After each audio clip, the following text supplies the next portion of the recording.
Bonsoir à tous, bienvenue sur le plateau Equidoc Soir, votre décryptage quotidien de l'actualité de lundi à vendredi, 19h, 21h, 18h, 20h, en temps universel. Nommé au poste de Premier ministre par intérim il y a un peu plus de mois, en remplacement de Choguel Maïga, un autre Maïga, Abdoulaye, le colonel Abdoulaye, 41 ans seulement, vient de frapper un grand coup lors de la 77e session de l'Assemblée générale des Nations unies, dans un discours que certains de ses compatriotes qualifient d'historique, libérateur, sans faux fuyant, le Premier ministre par intérim n'a épargné personne. Le colonel Abdoulaye Maïga a sévèrement pris à partie plusieurs dignitaires africains, à l'instar du président nigérien Mohamedou Bazoum, qualifié, je cite, d'étranger qui se réclame du Niger. Fin de citation. Le président ivoirien Alassane Dramane Ouattara a eu droit à ses 5 minutes, sans oublier la fameuse moquerie sur les troisièmes mandats. Il a également reproché au président bissau-guinéen Oumarou Sissoko Embalo, président en exercice de la CEDEAO, Communauté économique des États de l'Afrique de l'Ouest, son mimétisme, c'est une citation. Quant à Antonio Guterres, le secrétaire général des Nations Unies, il lui sera aimablement rappelé qu'il n'est pas un chef d'État. Les flèches les plus empoisonnées sont dirigées envers la France avec cette formule plus d'une fois sous les feux nourris des applaudissements de la délégation qui accompagnait le Premier ministre par intérim du Mali, les autorités françaises profondément anti-françaises, pour avoir régné les valeurs morales universelles, ont trahi le lourd héritage humaniste des philosophes des Lumières et se sont transformés en une junte au service de l'obscurantisme. Fin de citation. Bref, pour le Premier ministre par intérim du Mali, la France, je le cite une fois de plus, soutient et arme les terroristes. Fin de citation. Aussi, le monde se souviendra qu'après avoir abandonné en plein vol le 10 juin 2021, après avoir été abandonné en plein vol le 10 juin 2021 par la France, qui a décidé unilatéralement de retirer la force Barkhane du Mali, mon pays a été ensuite poignardé dans le dos par les autorités françaises. Fin de citation. Cette sortie du Premier ministre par intérim ne plaît pas à l'ensemble de la classe politique malienne.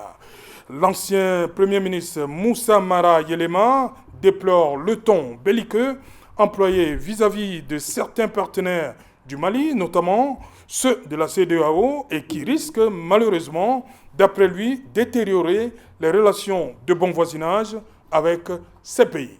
Madame, Monsieur, tout à l'heure à 20h, c'est la grande édition d'information. Je vous retrouve après pour Equidoc Soir, deuxième partie, ce sera le temps du débrief.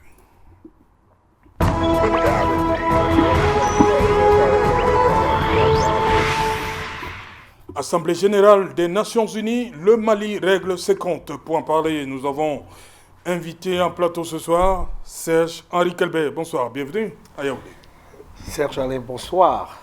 Bonsoir parce que le sujet pour lequel vous m'avez sollicité est vraiment d'actualité. Oui. Et je suis très heureux de découvrir vos studios ici à Yaoundé. Et je peux tout simplement vous dire que j'espère que les discussions se passeront, n'est-ce pas, de très bonne manière, de manière à ce qu'elles soient très enrichissantes.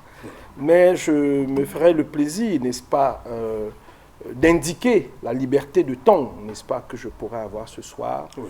Elle sera celle d'un analyste politique, justement. Mais surtout celle de celui que je représente à travers ce chapeau que j'ai ce soir. Oui. Je suis quand même le petit-fils de Kelbet Nicolas. Nicolas Kelbet. Voilà, monsieur qui avait une grande liberté de ton, oui, et une liberté il y a quelques mois, c'était à Ezeka. À Ezeka, tout à fait. Oui, on lui a inauguré une stèle, voilà, un monument, tout à fait. C'était quand même quelqu'un qui a servi ce pays, hein, et ça, il ne faut pas le dénier, au commis de l'État. Et je pense qu'aujourd'hui, la relève est là. Que ceux qui peuvent comprendre comprennent que dans l'Union Ikélé, il y a du répondant. Voilà. Tout à fait. Merci Serge-Henri Kelbet d'avoir effectué le déplacement. Bonsoir Stéphane Zanga. Bonsoir Serge Alain, bonsoir aux téléspectateurs d'Equinox Télévision. Je suis heureux de retrouver le plateau d'Equinox ce soir. Voilà. Politologue Stéphane Zanga, vous dites, hein, ça fait un bon bout. On vous avait plus eu sur le plateau. Merci d'avoir accepté notre invitation. C'est moi qui suis honoré. Voilà. Willy, ça va? Charlie, ça va? Oh, Serge Alain, vous savez, c'est un honneur renouvelé d'être sur ce plateau avec vous. Je salue votre prestance. Je salue également mes chers copanélistes avec qui nous allons débattre. Vous m'avez contacté hier, vers pratiquement minuit, 1h, concernant cette émission. Vous savez, c'est vrai qu'on n'a pas eu le temps d'en parler. J'étais très souffrant. D'ailleurs, je sors d'une longue hospitalisation. Et la première question que je vous ai posée en retour, c'est on parlera de quoi, si vous vous souvenez très bien. Et lorsque vous m'avez dit on parlera du Mali, je crois que même si j'étais encore couché sur le lit d'hôpital, je me serais levé parce que l'histoire retiendra. Je crois que l'histoire est en train de s'écrire, je ne saurais manquer à ce devoir de mémoire. Donc pour dire que c'est un honneur renouvelé, je crois que je vous dirais même merci de m'avoir sollicité parce que dans cette histoire qui est en train de s'écrire, je pense que ma modeste personne a beaucoup à dire. Donc une fois de plus, je salue toutes ces intelligences autour de ce plateau. Je salue vos millions de téléspectateurs et tous ceux-là qui nécessitent au quotidien de m'apporter leur soutien. C'est moi qui vous remercie. Voilà.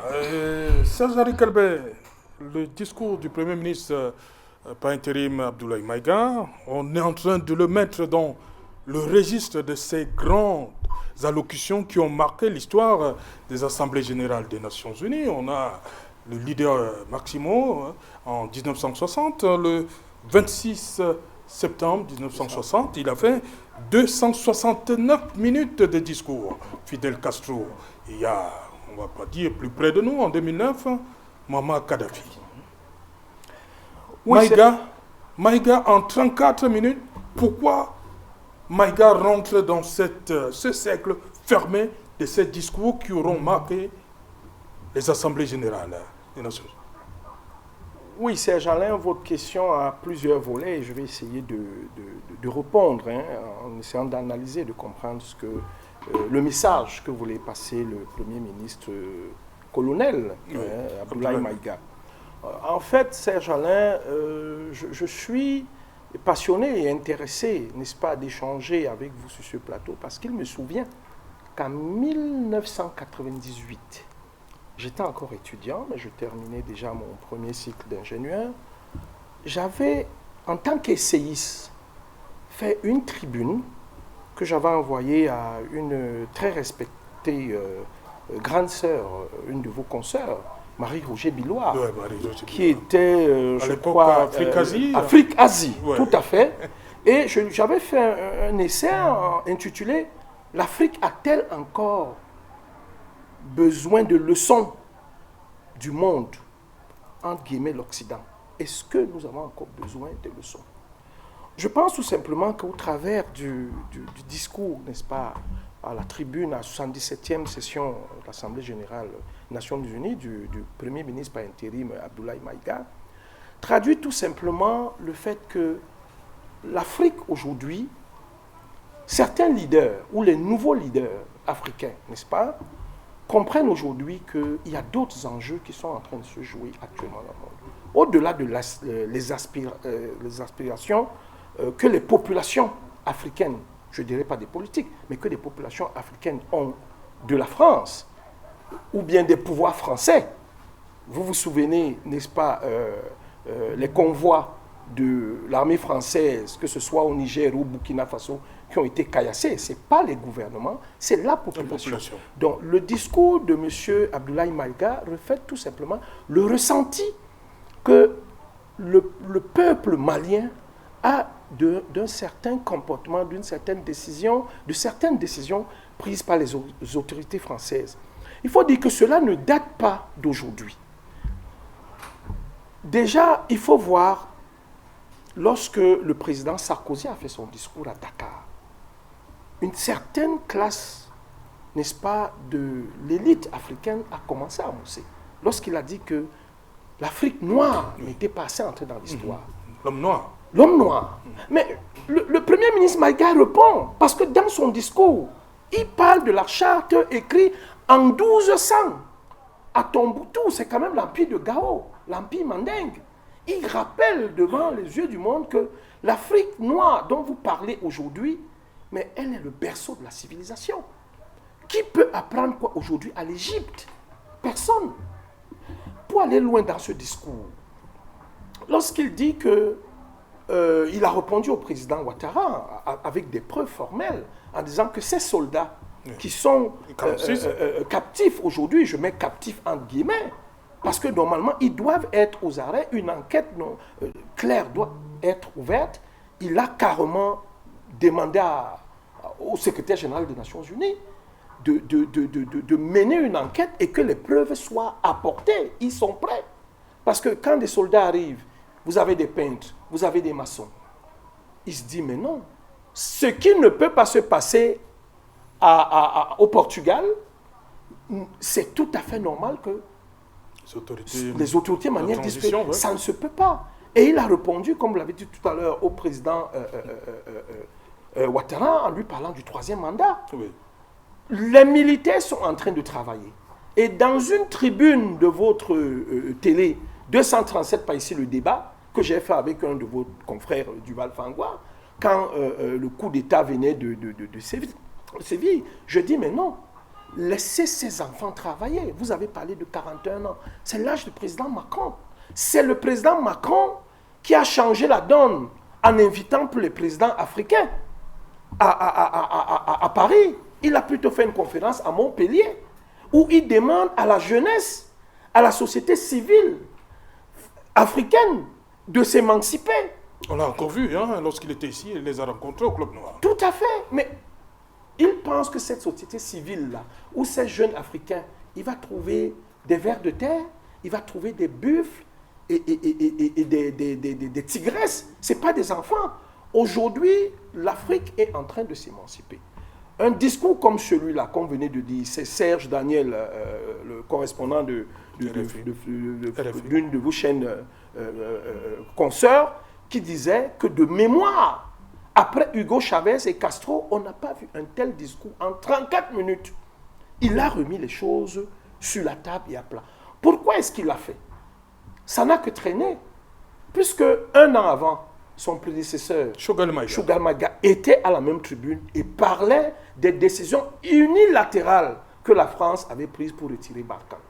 Et si vous vous souvenez, juste après que les Français aient retiré Barkhane, le 29 septembre de la même année 2001, l'Algérie a interdit le survol de son espace aérien de tous les aéronefs français, a rappelé son ambassadeur. C'est juste pour dire aujourd'hui que la France, actuellement, compte tenu du contexte géostratégique avec la guerre en Ukraine, doit comprendre que les Africains vont se vendre cher. Okay. C'est-à-dire, vous avez vu quand Macron est allé en Algérie, le président Macron est allé en Algérie, alors qu'il y avait à peine 9 mois, les deux avaient rappelé leurs ambassadeurs. La crise ukrainienne leur fait comprendre qu'il y a des choses à prendre en Afrique, mais il faut venir avec respect. Ouais. Respect, moins de condescendance. Ouais, voilà, justement. Merci. Stéphane Zangara, je l'ai dit, un compatriote au colonel Maïga pense que ce discours est historique, libérateur. Ce discours est historique, libérateur. Pour reprendre ses propos, il a bien raison de faire et de le qualifier en ces termes. Vous savez, la tribune des Nations Unies, c'est le cadre par excellence du multilatéralisme. C'est la tribune à travers laquelle on s'adresse à la communauté internationale. Chaque État affirme sa souveraineté. Il était question pour le Mali de faire un état de la situation qui prévaut dans ce pays. Vous savez, on ne va pas refaire l'histoire ici. Depuis 2012, ce pays est rentré dans une zone de turbulence avec une crise sécuritaire énorme qui sévit à l'intérieur de ses frontières. Un pays n'a de sens, on définit généralement un État à travers ces éléments sociologiques que sont sa population, son territoire et son gouvernement. Oui. À partir du moment où le Mali a mal à maintenir son intégrité territoriale parce que régulièrement, l'objet d'incursions de groupes djihadistes, on ne peut plus parler d'État. Et le Mali ayant, comme tous les autres États, eu des accords de défense avec la France, celle-ci, à un moment donné, a volé à son secours. Sauf que la France qui vole au secours du Mali en 2013, avec une première opération, avant Barkhane, nous avons Serval, qui vient et repousse la rébellion qui avait déjà occupé le nord du Mali. Maintenant, les négociations ont recommencé. Il y a eu une première erreur de la France, en fait, ça c'est de mémoire d'analyste. Lorsque la France repousse les premiers djihadistes qui avaient occupé le nord en 2013, elle devait rétablir l'intégrité territoriale du Mali en réinstallant les positions de l'armée malienne à ses frontières du nord. Elle n'aurait pas pu permettre que le MNLA, qui est le Mouvement national de libération de l'Azawad, occupe encore cet espace qui est toute la province, la région de Gao, la grande région, et même de Tombouctou. Voilà le premier désaccord entre les autorités de Bamako et la France. Mais les autorités de Bamako étant dos au mur, certaines faisant entre guillemets ami avec la France, avaient permis que le MNLA s'installe, d'où le coup d'État qui interviendra quelque temps après, qui avait mis en scène des affrontements entre les bérets verts et les bérets rouges à Bamako, parce que estimant que le pouvoir de Bamako était laxiste, était entré en concubinage incestueux avec la France. Première erreur de la France, lorsque vous volez au secours d'un État avec lequel vous avez des accords militaires, vous le rétablissez dans son intégrité territoriale. Deuxième erreur, j'ai pensé qu'à un moment, la France a fait chanter le pouvoir de Bamako en relâchant, en essayant de laisser les djihadistes occuper l'espace et poser des conditionnalités au pouvoir de Bamako, ce qui était une deuxième erreur. La somme de ces erreurs peut donc provoquer le courroux des nouvelles autorités maliennes qui estiment que la France n'est pas venue voler à leur secours. Elle a continué sa politique de domination sur le Mali et les autres pays francophones en essayant d'activer la fibre du chantage. D'où, parce que le Mali est un État souverain, a dû se tourner vers d'autres partenaires pour l'aider à assurer la défense de son intégrité territoriale, qui jusque-là a régulièrement fait l'objet de menaces. Je pense donc que le discours du Premier ministre à la tribune des Nations Unies fait donc état de toute cette situation. Le Premier ministre également évoque une CEDEAO extrêmement laxiste et entre guillemets sous la coupelle de la France, parce que c'est l'organisation. Il a même utilisé le terme mimétisme par rapport au président Embalo. C'est une rhétorique qui démontre à suffisance que la CEDEAO ne vole pas au secours des États membres. Au contraire, elle est restée sous l'emprise de la métropole française. Il n'hésite pas à citer certains présidents, certains chefs d'État, comme le président Ouattara, le président du Niger, qu'il ne reconnaît plus comme des Africains, mais plutôt entre guillemets, des Français qui se revendiquent être africains, alors qu'ils ne le sont peut-être que de peau, mais dans leur manière d'agir, dans leur management, ils ne sont véritablement pas africains. C'est dans ce sens que le Premier ministre malien s'adresse au monde entier pour dire que le Mali siffle la fin de la récréation, s'émancipe et incarne sa souveraineté à travers son choix de nouveaux partenaires qui l'aideront à résoudre ses problèmes. Voilà. Charlie, est-ce que pour vous, comme il a dit, le Mali s'émancipe à travers ce discours, mais comme a dit également un ancien Premier ministre malien, à travers un ton belliqueux, est-ce que ça peut... Non. C'est un élément qui... favorable, on va le dire comme ça, la balance peut pencher pour les autorités maliennes, ce ton belliqueux-là? Non, le ton... Est-ce que c'est avantageux? Le ton n'a pas été belliqueux. C'est-à-dire que le Mali n'a fait que dire au reste du monde la vérité qui devrait en réalité exister dans les relations internationales. Parce qu'aujourd'hui, les relations internationales sont une forme d'hypocrisie à nul autre pareil. C'est-à-dire que le Mali... Lorsqu'on s'attaque au président Ouattara comme ça, de manière spontane, le Mali n'a fait que rappeler au monde que les États qui sont comme le Mali, qui sont souverains sur le papier, mais ne le sont pas dans la pratique, dorénavant, le seront non seulement sur le papier, mais aussi dans la pratique. C'est ce que le Mali est allé rappeler au reste du monde là-bas. C'est-à-dire qu'aujourd'hui, vous allez vous rendre compte qu'un certain nombre de valeurs qui sont portées par une poignée de personnes qui en réalité s'érigent en Dieu le Père pour parler au reste du monde, avec une certaine condescendance, avec un certain paternalisme, le Mali est simplement allé leur rappeler les faits d'histoire. Et je crois que Serge-Henri Kelberg l'a rappelé très brièvement ici, quelques clichés, conformément au discours du Premier ministre Choguel Koukala Maïga. Il rappelle à la communauté internationale qui a pour habitude d'utiliser la question des droits de l'homme à des fins politiques, parce qu'il faut également le rappeler. Parce qu'à chaque fois que vous allez voir qu'un État africain ou un État dans le monde essaie d'exprimer cette souveraineté, c'est-à-dire d'affirmer cette souveraineté, cette autonomie, on va utiliser un certain nombre de mots. C'est-à-dire que le droit international humanitaire, c'est-à-dire qu'on va vous dire l'armée commet des exactions dans le nord, on va mettre sur la table des questions de droit humanitaire. C'est pareil avec le Cameroun. Donc le Mali est allé les rappeler que ce que vous appelez le droit de l'homme, ce que vous appelez les droits de l'homme, la charte des droits de l'homme, en réalité est tellement vieille et elle est une histoire malienne. Parce que pourquoi il a convoqué la charte de Koro Kanfouga de 1236 qui justement représentait l'empire du Mali. C'est-à-dire que ce que vous appelez vos valeurs, en réalité, ce sont les nôtres. Vous ne pouvez pas nous apprendre ce que nous avons pensé avant vous. C'est-à-dire que quand on parle de 1236, à ce que je sache, l'Europe n'existait pas encore. Je ne crois même pas que les Nations Unies, on espérait même un jour que les Nations Unies devaient exister. Mais l'empire du Mali avait déjà une charte des droits de l'homme. Mais il n'a même pas voulu aller plus loin parce qu'il faut également rappeler à cette personne-là, c'est-à-dire cette hypocrisie des relations internationales, qui a des gens qui sont prêts souvent à donner des leçons, que lorsque vous prenez même la charte des Nations Unies, l'ancienne charte de San Francisco, c'est une pâle copie de la charte du Mandé de 1222, qui est toujours de l'Empire du Mali. C'est-à-dire qu'aujourd'hui, le Mali, le Premier ministre n'a fait que restituer la vérité de l'histoire devant la face du monde, pour dire que vous n'avez pas à nous apprendre ça, vous n'avez pas à nous donner des leçons de droits de l'homme. Nous l'avons pratiqué bien avant vous et nous continuons à le pratiquer. D'ailleurs que la face cachée de ces droits de l'homme, qui a pour caution morale les organisations non gouvernementales, qui sont le paravent de cette histoire, c'est-à-dire que vous avez, je prends un cas simple, le cas du Cameroun, où vous avez une organisation Human Rights, quelque chose là, qui, dans un hôtel de Yaoundé, se plaît à pondre un communiqué, accablant une armée sur la base d'un certain nombre d'appels téléphoniques, sans véritablement aller sur le terrain et mener des enquêtes. Et c'est sur ce genre de rapport qu'ont jugé les États africains. On vous taxe de non-respect. Donc, vraiment, le Mali allait les rappeler qu'il faut sortir de ce débat-là, premièrement.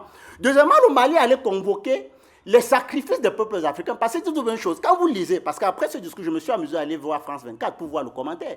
Quand vous allez voir comment eux prennent ça, ils vous disent que non, le traitement, on vous dit non, l'Afrique n'a pas encore écrit son histoire, ils ne comprennent pas, ils sont encore dans l'histoire coloniale, ils ne veulent pas sortir.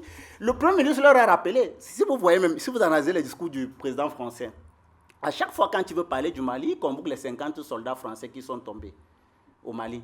Mais le Premier ministre leur a rappelé que c'est trop facile. Mais est-ce que vous pensez, est-ce que vous avez une idée du nombre d'Africains qui sont morts pour vous libérer pendant les Première et la Deuxième Guerre mondiale? Le Premier ministre les a rappelé ça pendant ses discours. Mais si tu convoques 50 soldats français qui sont tombés au Mali et qui n'ont jamais été invités, parce qu'il faut le rappeler, l'ancien ministre de la Culture malienne, Amina Traoré, le disait dans ses mémoires, et elle le dit jusqu'à présent, que lorsque la France s'invite au Mali, je crois en 2013 avec l'opération Serval, elle n'a jamais été invitée au Mali. La France est arrivée dans des optiques précises. Il fallait défendre un certain nombre de ses intérêts. Il fallait défendre celui qui pouvait représenter le meilleur de leurs intérêts sur le sol malien, à savoir Ibrahim Boubacar. Elle n'a jamais été invitée. Donc, pour dire que lorsque le Premier ministre convoque ces aspects-là, pour les rappeler que non, c'est trop facile.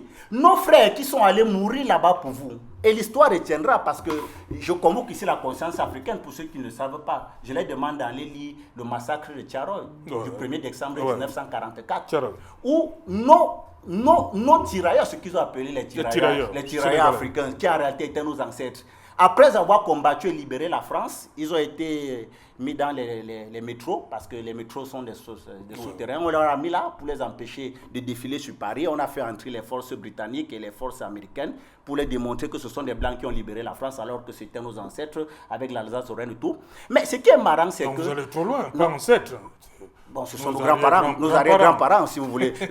Donc, ce qui est marrant dans ça, c'est que le 1er décembre 1944, nos grands-parents ont réclamé leur salaire, qui est impayé.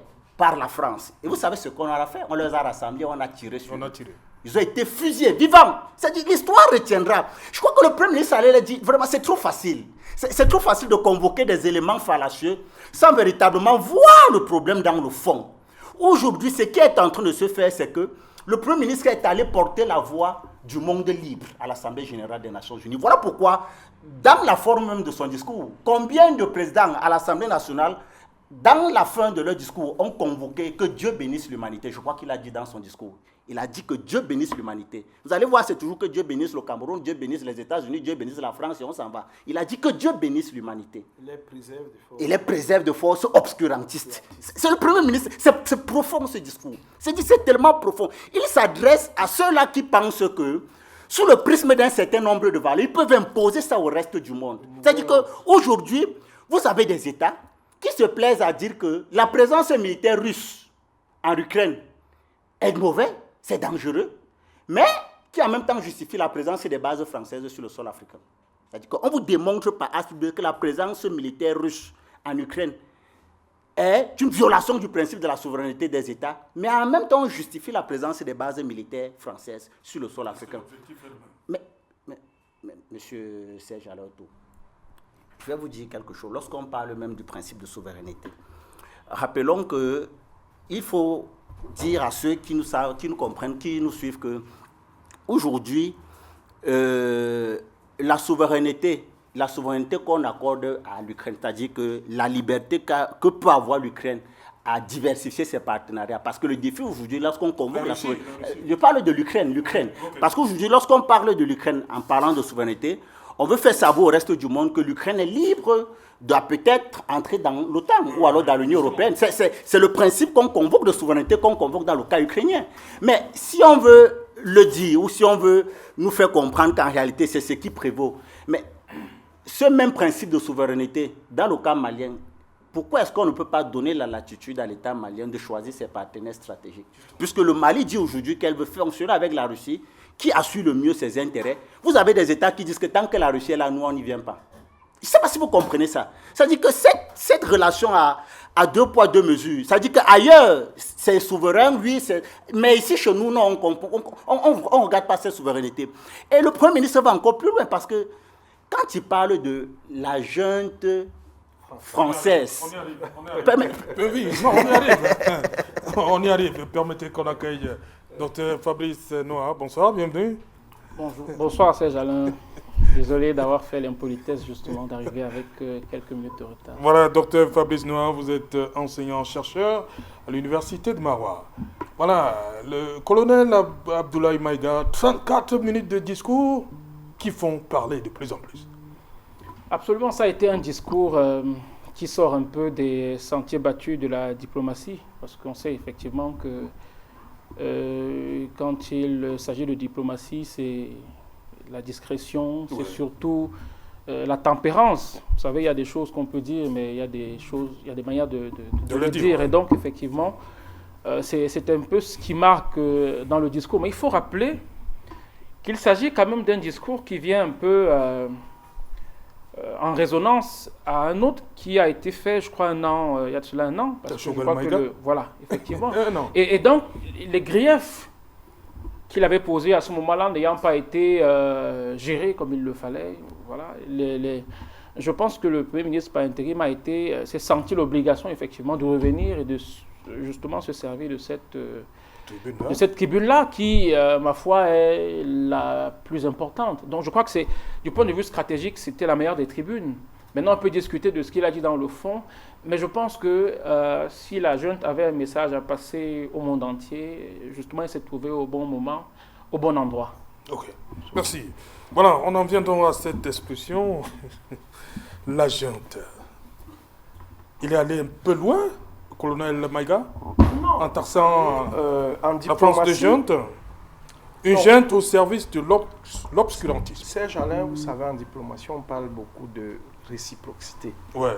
Et je pense tout simplement parce que les autorités françaises... Oui, ce mot de les autorités françaises, ce sont les autorités françaises qui l'ont beaucoup utilisé, que ce soit pour le Burkina Faso, la Guinée... Les autorités de la transition au Mali. Et c'est là que je voudrais ouvrir une brèche que je ferme rapidement. le ministre des Affaires étrangères français, Jean-Yves Le Drian, n'a pas trop aidé la France. L'ancien ministre des Affaires étrangères, Jean-Yves Le Drian, n'a pas trop aidé les politiques françaises à s'expliquer ou alors à s'installer en Afrique. Parce que c'est un ministre qui a d'abord été ministre sous Hollande, et puis il est revenu comme ministre sous Emmanuel Macron dans le premier mandat. Alors, vous vous souvenez, au début en 2020-2021, il a effectué un voyage, je ne sais pas dans quel pays, j'étais peut-être au Burkina Faso ou en Côte d'Ivoire, où il avait utilisé ce mot de junte qui n'a pas plu, n'est-ce pas, à Assimi Goïta d'abord, parce que c'est le chef de l'État. Peut-être, on ne va pas appeler Idriss Déby, voilà, c'est ça? J'allais justement dire qu'il n'utilise pas ce terme. Oui, il n'utilise pas ce terme au Tchad. Ouais. Il n'utilise pas ce terme au Tchad parce qu'il est venu être adoubé par ce Macron lui-même. Mais je voudrais ici relever très rapidement, après avoir mis ce mot junte dans un 2 poids 2 mesures, la France, désormais et dorénavant, a intérêt à mettre considérablement de l'eau dans son vin. Les paradigmes ont changé. Les Africains sont de plus en plus conscients de la situation géostratégique et géopolitique mondiale.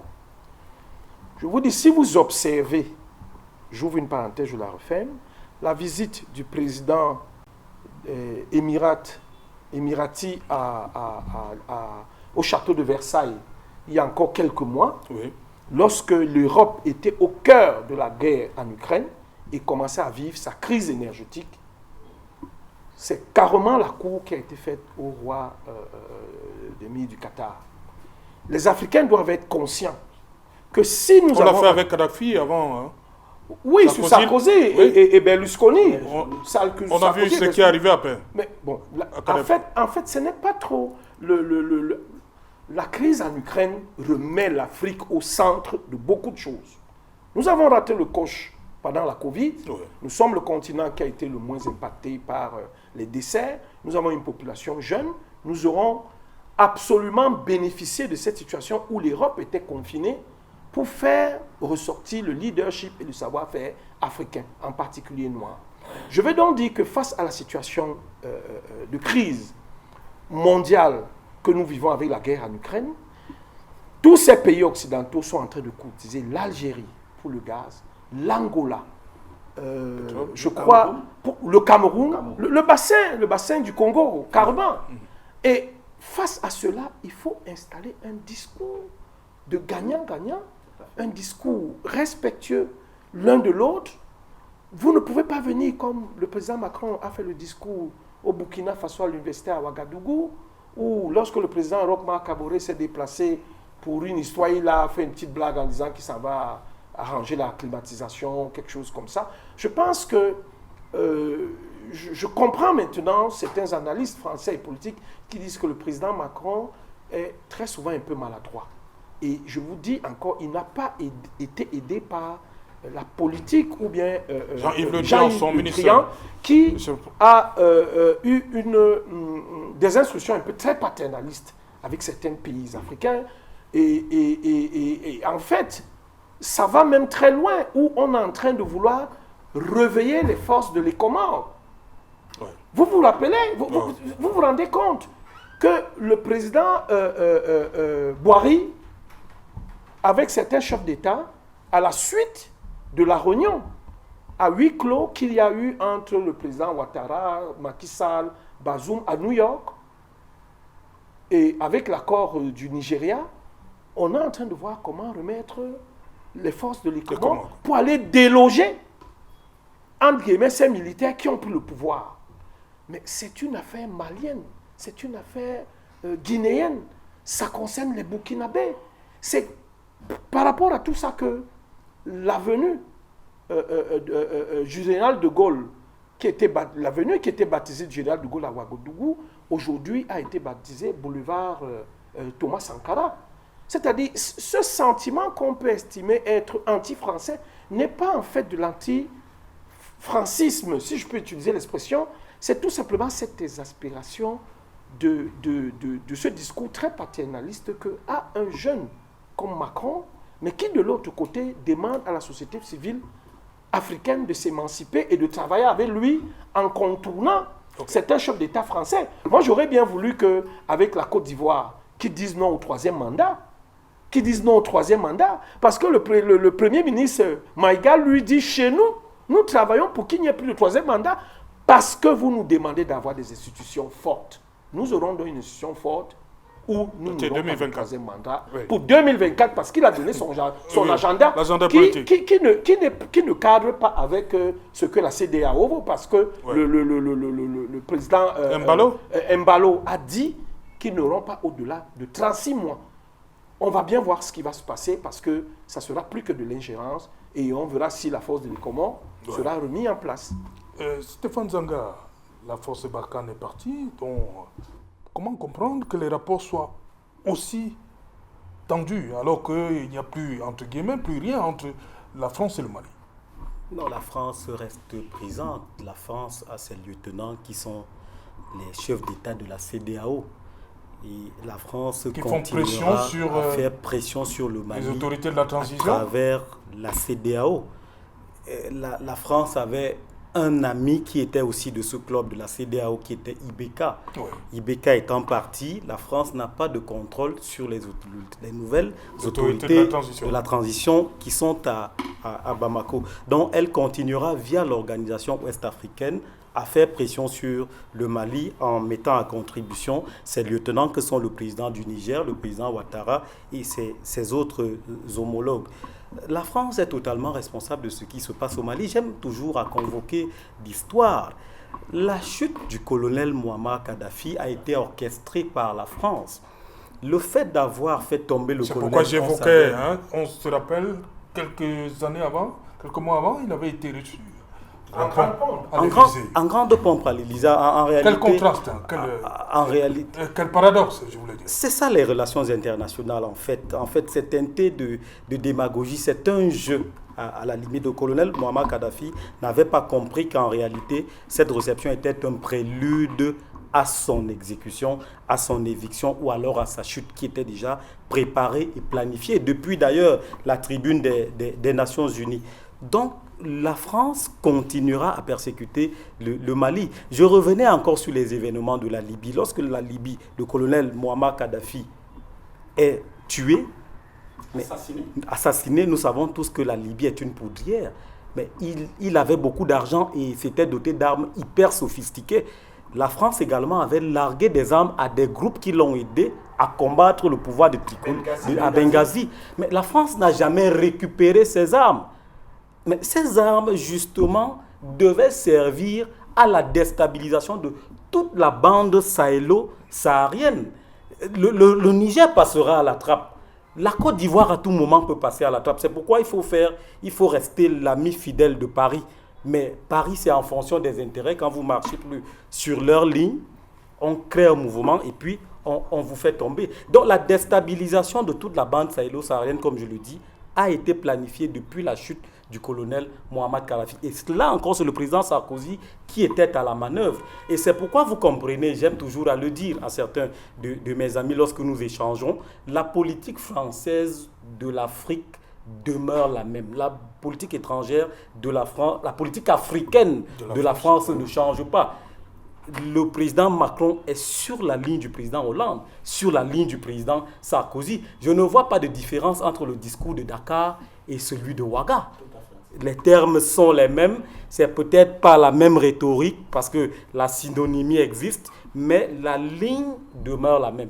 Celle de la perpétuité, la continuation du néocolonialisme, celle du contrôle de l'ancien précaré français, même si on ne le reconnaît pas de manière explicite, mais à travers les méthodes, à travers certaines techniques, on voit bien que la France veut garder la main sur ses anciennes colonies. Et vous observerez que lorsqu'un pays n'a pas de base militaire française sur son sol, elle est liée à la France par des accords de défense. C'est pourquoi, à travers Ibeka, on n'avait pas besoin d'inviter la France en 2013, lorsqu'elle avait été lorsque le Mali avait été attaqué par Ansardine et le MNLA. Les accords de défense que le Mali avait avec la France permettent immédiatement à la France d'intervenir dans le cas où le Mali est attaqué. Mais le Cameroun a les mêmes accords. Je voulais répondre justement. Parce que par rapport à Boko Haram, on a sollicité. Même avant ça, dans la guerre, mais l'intervention peut se faire à géométrie. Monsieur Zanga, dans la guerre contre le Biafra, la presqu'île de Bakassi, avec Bakassi, on avait sollicité la France, mais ils nous ont opposé une fin de non-recevoir, comme quoi c'était un conflit africano-africain. Mais indirectement, c'est parce qu'ils lorgnaient le pétrole, les accords qui devaient signer avec le Nigeria pour justement le pétrole, avec Shell. Donc, côté des accords de défense, il faut savoir le principe de la non-ingérence dans les affaires internes des États, par exemple. Il faut établir que l'État est attaqué par une autre puissance internationale pour activer les accords de défense. Maintenant, avec le Cameroun, je n'ai pas eu le temps de faire des recherches là-dessus. Est-ce que nous sommes liés avec la France par des accords de coopération militaire ou par des accords de défense? Auquel cas, si le Cameroun un jour attaqué, est une nébuleuse internationale quand même. Qui fait l'objet d'un traitement particulier parce que Boko Haram n'est pas un État qui attaquerait le Cameroun au même titre que le Gabon et la RCA. Non, en Sardine, on parle d'en Sardine, de l'MLA, au Niger, au Mali. En Sardine, ce sont entre guillemets des organisations, c'est des groupes paramilitaires. On ne peut pas identifier en fait, parce qu'en Sardine était clairement identifié. Le MNLA est un mouvement qui est né un peu comme le mouvement qui sévit dans le nord et le sud-ouest du Cameroun. Ce sont des indépendantistes. Donc, en Sardine, ce n'est pas vraiment ACMI. En Sardine, ce n'est pas le MNLA. En Sardine, c'est peut-être le MNLA, mais ce n'est pas ACMI. Ce n'est pas l'organisation de l'État islamique. On ne peut pas déterminer les frontières, les frontières territoriales de l'organisation de l'État islamique. C'est une nébuleuse, c'est une organisation terroriste qu'on ne peut pas localiser. Et ces attaques font qu'elles rentrent dans le principe de l'insécurité. Il n'est pas immédiat. L'activation des accords de défense ne peut pas se faire de manière immédiate. C'est pourquoi, généralement, c'est des coalitions internationales qui sont formées pour traiter de la question du terrorisme parce qu'elle est assez particulière. Voilà. Merci. Justement, Charlie, vous voulez parler de la junte. On y arrive donc. Le colonel Maïga parle des autorités françaises transformées en autorités anti-françaises pour transformer en une junte au service de l'obscurantisme. Oui, je crois que le Premier ministre Maïga reste fidèle à son discours, puisque préalablement, avant d'utiliser le mot junte, il a parlé de la réciprocité du Mali par rapport aux attaques qu'elle recevrait. C'est-à-dire que la France a pris pour habitude d'appeler ces autorités-là, la junte au pouvoir, la junte militaire. Ce n'est pas le même discours qu'ils tiennent, on le rappelait encore ici avec le Tchad. Donc, le Mali n'a fait que répondre face à cette attaque-là. Et le Mali même va plus loin parce que lorsque le Mali parle de la junte, le Mali aujourd'hui, parce qu'il y a un discours qui tend à vouloir mettre dans la conscience collective internationale qu'il y aurait un sentiment anti-français en Afrique. Or, ce qui n'est pas le cas. Il n'y a pas un sentiment anti-français en Afrique. Si vous me parlez d'un sentiment anti-oligarchique français, anti-impérialiste français, je vous dirais oui. Mais il n'y a pas un sentiment anti-français. Voilà pourquoi il parle de la junte des autorités françaises anti-français. Donc, profondément anti-français. Profondément anti-français. Ça a tout son sens. Parce qu'en réalité, il est en train de taxer une caste de personnes qui a pris le peuple français en otage et qui s'arroge le droit de parler au nom du peuple français. À l'heure où nous parlons, il ne se passe pas 2 jours sans qu'il y ait des manifestations à Paris, où le peuple français demande au président Macron de démissionner. Il faut le dire. Il faut le dire. Donc, je crois que si cela avait été... Vous dites quoi ? Le peuple demande ? Le peuple français. Il demande ? En France, on demande à Macron de démissionner. Moi, en France ? Oui, j'ai des vidéos, je peux vous les envoyer. Vous pourrez... Comme les gilets jaunes. J'ai dit des Français qui demandent à Macron de démissionner. Demandent à Macron de partir. Je dis de démissionner, non pas dit, c'est écrit sur des pancartes. Macron démissionne, j'ai des vidéos. Donc quand je le dis, là-bas c'est le peuple français. C'est pourquoi je vous ai dit tout à l'heure que dans son discours, en réalité, il est allé porter le discours d'un monde libre. Parce que le combat que mène le Mali aujourd'hui, c'est le combat qui en réalité est visible dans la plupart des peuples à travers le monde aujourd'hui. Vous pensez que l'Europe, pris comme peuple, cette Europe est libre? Mais ce sont les oligarques qui sont au pouvoir partout. Et ces mêmes oligarques-là, lorsqu'il faut parler par exemple du Mali, au Mali, on a vu des millions de Maliens descendre dans la rue pour justement apporter leur soutien aux autorités de la transition malienne. Mais la communauté internationale, entre guillemets, autoproclamée, ne leur a pas reconnu. C'est-à-dire qu'on continue à les appeler. D'ailleurs, on dit même que ce n'est pas une démocratie. Bon, je ne sais pas s'il faut aller même dans la définition propre du mot, on parle du peuple. Mais j'ai vu un peuple se lever et apporter un soutien à ses dirigeants. Mais de l'autre côté, on a dit qu'on ne reconnaît pas ce peuple-là. Je ne sais pas si vous voyez un peu. Donc, c'est tellement bien pensé, c'est tellement stratégique le discours qu'a porté le Premier ministre Abdoulaye Maga à la tribune des Nations Unies, qui témoigne une fois de plus de cette volonté du monde à évoluer vers une certaine multipolarité. C'est-à-dire qu'aujourd'hui, depuis bien des années, on nous a fait comprendre que le monde devait être érigé autour d'une entité avec pour seul gendarme un pays que nous connaissons tous. Mais aujourd'hui, les peuples de plus en plus affirment leur souveraineté et imposent un certain respect, une certaine réciprocité dans le respect, dans les principes de souveraineté qui sont clairement affichés dans la Charte des Nations Unies, mais qui ne veulent pas être appliqués. Voilà le Mali, au mépris de la Charte de l'article 34 et 35 de la Charte des Nations Unies, qui spécifie clairement que, en cas de situation pouvant entraîner un différend entre deux États membres, le Conseil de sécurité se doit obligatoirement d'ouvrir une enquête. Mais le Mali, depuis, dit que je veux parler. On vous dit non, vous ne pouvez pas parler. Ils disent non, on veut parler. On dit non, attendez d'abord. Ça dit que sur le problème des soldats, ça dit que ce qui fait même mal, c'est que, et le Premier ministre l'a encore rappelé dans son discours, il dit, je crois que c'est le président en exercice de l'Union africaine, Mbalo, qui faisait savoir que la CEDEAO, qu'il faut les libérer, en citant bien sûr le secrétaire général des Nations Unies. Et c'est là où le Premier ministre les rappelle la note verbale de la MINUSMA, référence MINUSMA PRTVN 226-2022 du 22 juillet 2020, dans laquelle il ressort clairement qu'il n'existe pas de lien entre les mercenaires et les Nations Unies. C'est la MINUSMA qui écrit. À moins que le secrétaire général des Nations Unies ne lit pas les rapports de son cabinet. C'est la MINUSMA au Mali qui dit qu'il n'y a... Il nous rappelle que l'administration n'est pas verbale. N'est pas verbale, voilà. Donc, il dit que, je ne sais pas si... Vous comprenez que c'est comme s'il y avait tout un complot international contre un pays qui en réalité est en train de porter les valeurs d'un monde libre auquel nous aspirons tous, à savoir la liberté d'exister.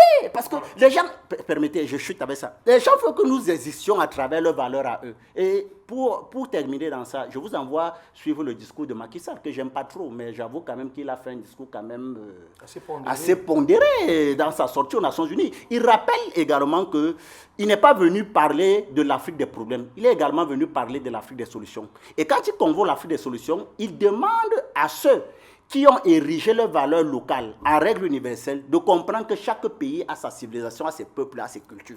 Ce n'est que dans ce sens que nous pouvons justement causer d'égal à égal, en valorisant ce que vous acceptez. On a mené une guerre en Afghanistan pendant 20 ans, qui a coûté plus de 2000 $, avec près de 20 000 soldats qui sont morts du côté de l'Afghanistan pour après quitter le pays. C'est-à-dire que ceux qu'on combattait, les talibans, les voilà revenus au pouvoir. Ça a mené à quoi? Vous ne pouvez pas combattre la culture d'un peuple, vous ne pouvez pas combattre son idéologie. Donc, moi, je pense que, et je termine avec ça, ce qui est en train de se faire aujourd'hui oblige deux choses. La première, c'est la relecture, je dirais même la réécriture du droit international, qui ne sera plus axé sur le droit de la force. Ou lorsqu'on fait une résolution, la force du droit, ou lorsqu'on fait une résolution qui accable un État fort, il vous dit qu'il ne respecte pas. Rappelez-moi une seule résolution qui a été respectée par l'Israël au niveau du Conseil de sécurité des Nations Unies. Je n'en connais pas. C'est-à-dire qu'à partir du moment où ça viole ses intérêts, elle ne respecte pas. La deuxième, enfin, c'est l'évolution du monde vers une certaine multipolarité, avec la création d'un certain nombre de blocs de puissance tels que les BRICS, pour justement imposer et amener à ce qu'il y ait une certaine diversité dans les relations entre les peuples et les partenariats. Donc, je pense que c'est très fort ce qui est en train de se passer, et comme je le dis, le monde est en train de changer. Le monde est en train de changer. Dr Noah, le Mali a profité de cette tribune, son 17e, pour, comme c'est indiqué là, régler les comptes. Non, effectivement, le Mali a profité de cette scène pour régler ses comptes. Je pense que ceux qui avaient piétiné le Mali l'ont appris à leur dépens. Mais ce que je voudrais quand même confesser ici, c'est ma nature de fervent, de quelqu'un qui est très attaché aux valeurs de la démocratique et des droits de l'homme. Et chaque fois que j'ai en face de moi des personnes qui ont un treillis, des militaires, qui parlent de liberté, qui parlent de démocratie, qui parlent de paix, ça me fait sortir des urticaires. Parce que j'ai la faiblesse de penser... Mais elles ne sont pas là, Dr Noir, vous permettez, elles ne sont pas là éternellement. C'est 2024. Effectivement, mais ils ont dit qu'ils vont partir. Absolument. L'histoire de notre continent, malheureusement, nous fait apprendre quelque chose de très important. Voilà, quand vous suivez le discours, on en reparlera certainement en 2024, mais quand vous suivez le discours de ce colonel, vous avez l'impression qu'il est en train de construire quelque chose, et je suis presque sûr qu'au regard des menaces que lui-même a identifiées, il sera très possible qu'en 2024, ce soit encore les militaires qui soient au pouvoir, parce qu'ils vont dire, voilà des menaces que nous avons, voilà le danger que nous avons, et donc, puisque nous sommes les seuls garants... Est-ce qu'il a inventé les menaces, Dr Noir? Je ne suis pas en train de le dire, mais je crois que la grosse difficulté, c'est de s'imaginer qu'il n'existe pas d'alternative civile, n'est-ce pas, à ce genre d'action. On va certainement voir qu'il y a un certain nombre d'études de spécialistes de sciences politiques qui vous parlent justement des coups d'État salvateurs. On vous parlera de Jerry Rawlins et de quelques autres. Mais je tiens quand même à rappeler que la première des choses que les militaires font quand ils arrivent au pouvoir, c'est de restreindre les libertés. Ça veut dire qu'il y a d'abord le couvre-feu. Ça veut dire qu'on met d'abord la Constitution entre guillemets, toutes les institutions entre parenthèses. Même les civils restreignent les libertés, non? Effectivement, mais la réalité, c'est que avec les militaires, c'est quelque chose d'automatique. Nous sommes dans une situation où vous avez des personnes, je suis désolé, j'ai beaucoup de respect pour les militaires, mais les militaires, c'est l'ordre, c'est la caserne, c'est la discipline. Vous savez que en matière démocratique, il n'y a pas que l'ordre, il n'y a pas que la discipline, vous voyez un peu. Et donc, moi, ça me gêne un peu. Je ne suis pas en train de remettre en question la légitimité des responsables maliens, mais je dis que le piège dans lequel on se retrouve quelquefois, c'est de se dire, voilà, la transition dure depuis combien d'années aujourd'hui? Vous avez vu qu'il y avait eu un mouvement qui a permis qu'il y ait un civil au pouvoir. Après quelque temps, le colonel Assimi Goïta a fait un autre coup d'État pour revenir au pouvoir. Donc, j'ai l'impression qu'on se retrouvera dans une spirale infernale et jusqu'à ce que les militaires aient l'impression effectivement que leurs intérêts peuvent être menacés d'une certaine manière par un gouvernement civil, ils pourront toujours revenir. Donc moi je dis, j'attends le régime malien, on a dit 2024, c'est vrai qu'ils disent, et c'est même la subtilité encore qui est très intéressante, parce qu'ils disent que le pouvoir sera remis aux autorités élues. Autorité élue, ça ne veut pas dire autorité civile ou autorité militaire. Vous voulez dire quoi? Ils peuvent enlever les treillis et se présenter. Qu'ils seront élus. Qu'ils seront élus. Il restait des Maliens. Voilà. Il restait des Maliens, non? C'est ce que je dis. Voilà. Alors, finalement, ils ne sont plus militaires. C'est ce que ils ont enlevé le treillis. C'est ce que je dis. Oui. Il faut rapidement noter que il va dire quelque chose. Il faut rapidement noter que l'Afrique de l'Ouest, particulièrement le Mali, a une grande culture militaire. Ils ont eu beaucoup de chefs d'État militaires qui ont fait des travaux. ATT était militaire. Avant, ATT était militaire. En Guinée-Bissau, vous avez eu des militaires. Les Dadis Camara sont passés, ils ont fait ce qu'ils ont fait. Les Sekouba Konaté étaient des militaires. Donc, mais en fait, ce qui se passe aujourd'hui, pour restituer la parole à Charlie, en fait, Stéphane, s'il te plaît, excuse-moi, c'est tout simplement dire que lui, il a dit, nous allons mettre un organe chargé de superviser, d'organiser les élections. Nous allons revoir le code électoral et nous allons dire non au troisième mandat. Changer la Constitution. Pourquoi la France s'irige contre le troisième mandat en République centrafricaine de Touandira? Voilà. Mais là-bas, on va en parler. Hein? Oui, mais c'est ça le problème. C'est ça le problème. Ils ne sont pas irrigés contre le troisième mandat de Ouattara aussi. Non, pourquoi vous ramenez tout? Non, c'est juste pour dire que les militaires sont conscients qu'il faut que l'Afrique avance. Mais moi, je voudrais quand même préciser que ça, c'est une remarque qui est générale et je crois que c'est un grand malheur pour la démocratie aujourd'hui, qu'il s'agisse de la démocratie en Afrique ou sous d'autres cieux. Le président, l'ancien président américain Barack Obama avait dit effectivement que ce qui compte, et ça c'est quelque chose que d'autres personnes avaient dit d'une certaine manière avant lui, ce qui compte effectivement en démocratie, ce n'est pas des hommes forts, mais c'est des institutions fortes. Vous avez l'impression effectivement que de plus en plus se forment des personnes fortes qui malheureusement à un moment nous donne l'impression, ou si vous voulez, donne l'impression de dire que la République, c'est moi. Parce qu'à la réalité, ce qu'on reproche, pour revenir au cas français, ce qu'on reproche à Macron, c'est quoi? On reproche à Macron d'être un demi-roi. En réalité, c'est quelqu'un qui, à un moment, lorsqu'il veut faire passer des réformes en France, le 49, je ne sais pas quel est l'article, voilà le 49.3. Ça veut dire que quand on veut faire passer une réforme, on la passe par décret si on ne veut pas passer par le Parlement.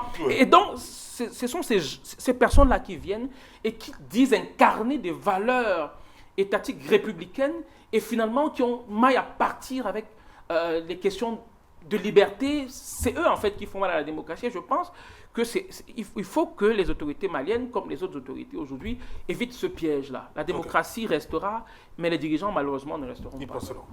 Stéphane Zanga, avant d'aller à Douala, d'ajouter. Rapidement, je vais dire à mon copanéliste, le docteur Noah, que je partage entièrement la thèse des politologues qui parlent du coup d'État salvateur. Au Mali, le coup d'État était effectivement salvateur. Parce que le président 2020 Ibeka, ou 2022 celui de 2020. Celui de 2020. Parce que le président de la République démocratiquement élu, Ibeka, lors de la prestation de serment, comme tous les autres chefs d'État d'ailleurs, c'est dans la pratique, jure de respecter la Constitution et de maintenir l'État tel qu'il est dans ses frontières. C'est pourquoi dans la rhétorique camerounaise, certains se satisfont à vous dire qu'un seul mètre carré du Cameroun n'est pas occupé par une force étrangère ou une organisation terroriste. Vous devez laisser le Cameroun dans ses 12 000 kilomètres carrés, comme vous l'avez trouvé au moment où vous prêtiez serment. 472. Excusez-moi. Oui. À partir du moment où vous manquez à cette obligation, à ce devoir républicain, l'armée dont le rôle est d'assurer l'intégrité, la défense de l'intégrité territoriale, se doit de prendre ses responsabilités. Pas parce qu'on en veut particulièrement au président démocratiquement élu, mais parce qu'il manque à une obligation qui est primordiale et stratégique. À ce niveau, le Mali devait être dirigé par des militaires. Maintenant, aucune élection ne peut être organisée dans un contexte d'instabilité, monsieur Noir. Mais je ne peux pas vous envoyer dans le Lébialem superviser les élections dans une zone où l'armée vous dit vous ne pouvez pas y accéder. Il n'y a pas d'élection possible. D'abord, vous ne verrez pas d'électeurs là-bas. Lorsque Gbagbo l'a dit, on a quand même organisé les élections. Non. Il y a des crises qui mettent 30 ans. Non, ça dépend. Il faut la créer... Le Rwanda a mis 30 ans. Je veux dire, en Angola a mis 30 ans, 40 ans. Il faut créer les conditions qui permettent l'organisation de l'élection. Et la période de transition au Mali, justement, pour moi, j'aurais même dit, ils disent 2024, j'aurais même dit 2026. Parce qu'il faut... Voire 2040.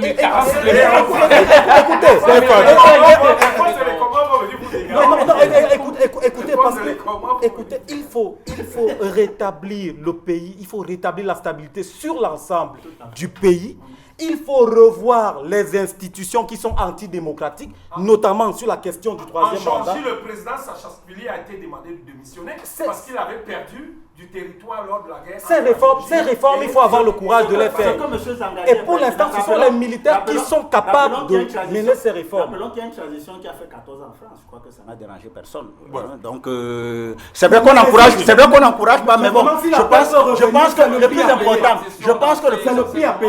le plus important, c'est comme vous avez dit, parce que je crois que le Mali, premièrement, avait envoyé un calendrier très bien établi. Je crois que ça allait sur beaucoup plus de 2024. On allait, je crois, en 2025 et 2020. Scientifiquement, pour le Mali, il faut 10 ans.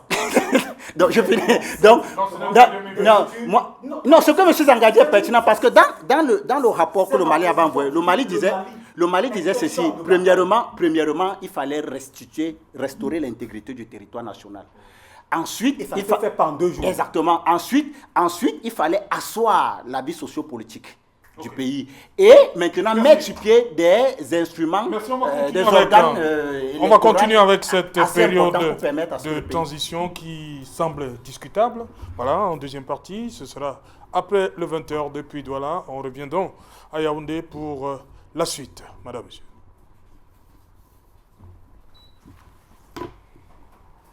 Joël.